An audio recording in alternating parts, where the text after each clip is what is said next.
मरियम के बेटा यीशु राजा कहाएगा।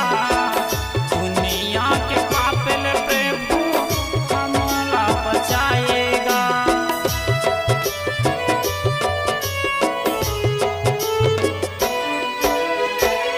मरियम के बेटा यीशु राजा कहाएगा।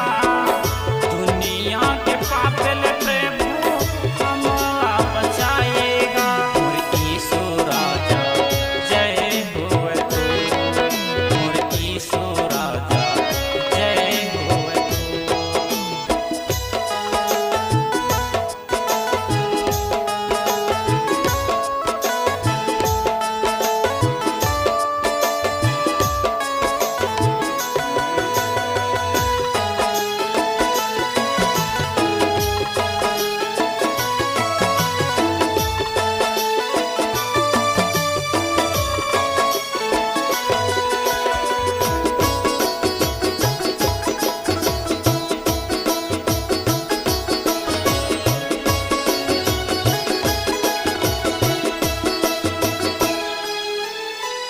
तोरे दर्शन माँ प्रभु महिमा है भारी गा।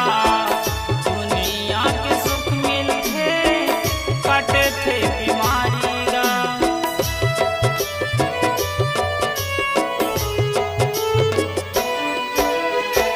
तोरे दर्शन माँ प्रभु महिमा है भारी गा। दुनिया के सुख मिलते कटे थे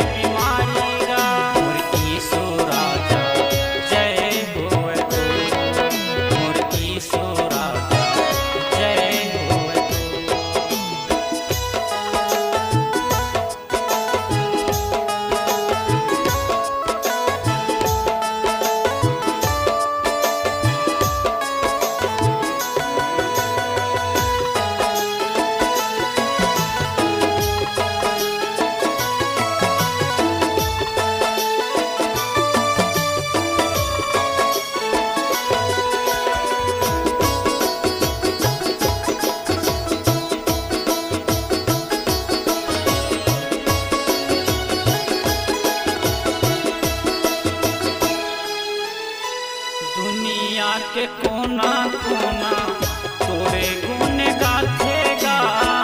आपके पाके संडे पे भूख आराधना गाथेगा।